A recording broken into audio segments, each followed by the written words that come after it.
And so when you start, you mentioned you had your own table of contents. So I'm assuming you've already picked out your ideal pairings of sisters, and then your editor comes and says, "Ah, don't think we're not putting the Kardashians in there because we definitely are." Or how do you go about deciding what sisters that you're going to focus on, and then what order they're going to appear in the book?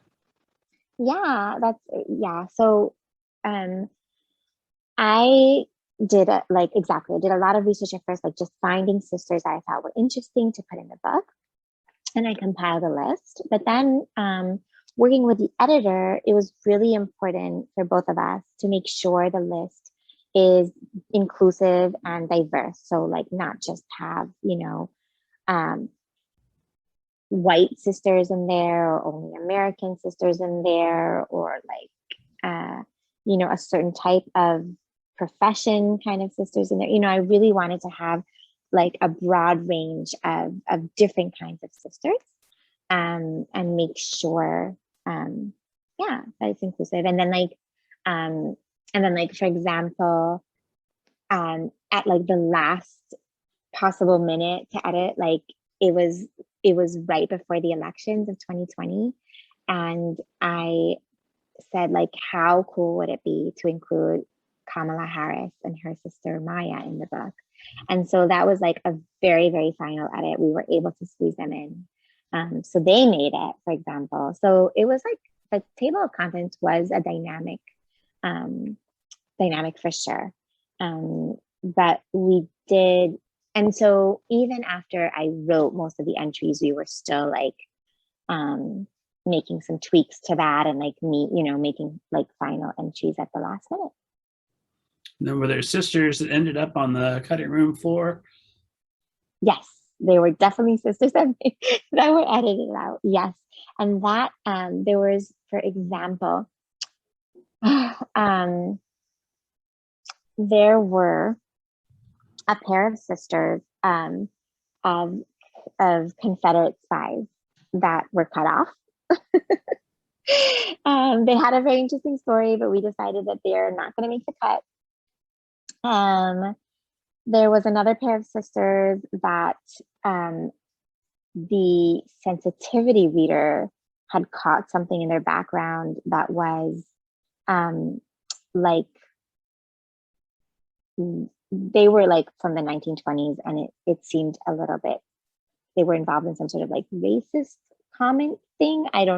Which I did not pick up on my research. And I am so, so grateful that the sensitivity reader caught that. And so they did not make the cut. So yeah, so we took some of them out. One example though of sisters that my editor wasn't sure about at first was a pair of warrior sisters from like ancient Vietnam that she thought maybe we should cut out because they were warriors. And we decided to leave them in ultimately because it's just an interesting story. And I think that kids can handle it. And it's also like half myth. And so she was persuaded to leave those in. So yeah, so those are some examples. How terrible if you're the good famous sister that did everything right, built children's hospitals, and then your other sister is drawing racist comics and I don't know, killed 7 people or whatever, and now you can't make the cut. How frustrating! But I suppose Yes. that's also the dynamics of sisterhood, right? Yes. Well, yeah. That's we just not everyone could make the book, and so we made some decisions there. But yeah. And then with with a project like this where you're drawing, you're writing, you're doing the research, you're wearing every hat there is to do, how do you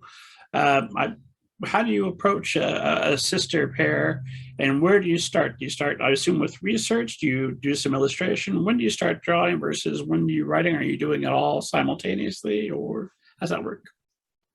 Yeah. So for sisters, I think definitely I started with just doing as much research as I can about the sisters, both about like them as a pair, but usually individually as well, because a lot of times, like I said, like there'll be one that's more famous than the other, and it's one that's just harder to find information about.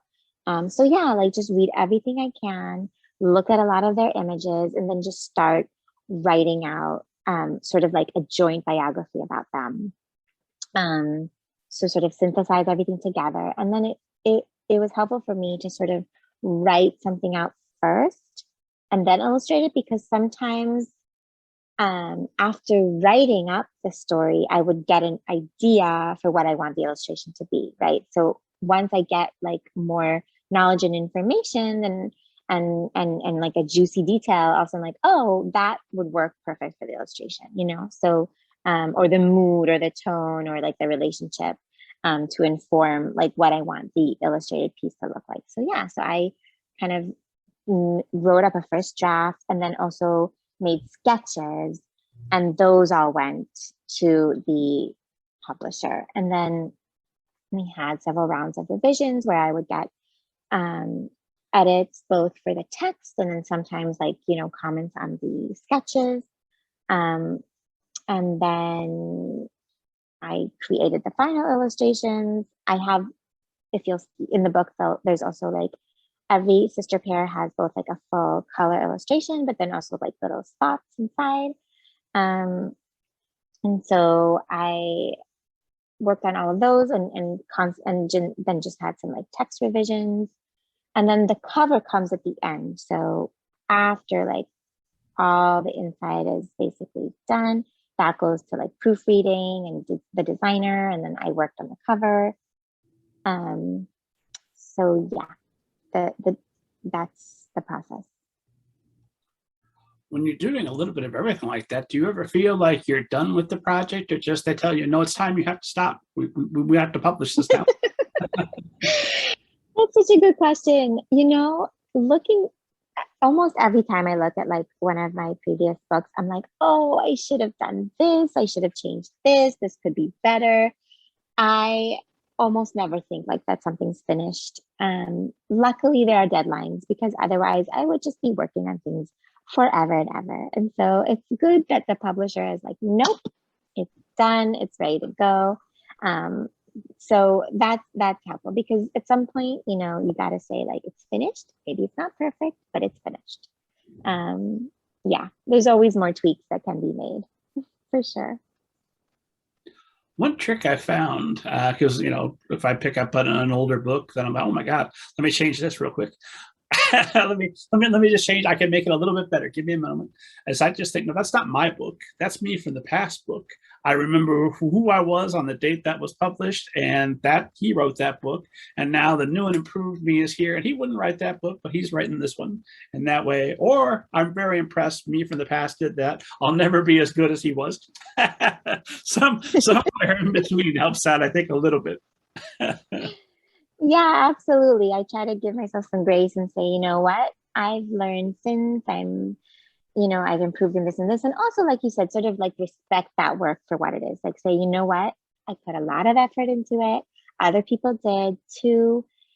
And it's its own thing now, right? It's a separate entity from me, and respect is due for the thing that it is.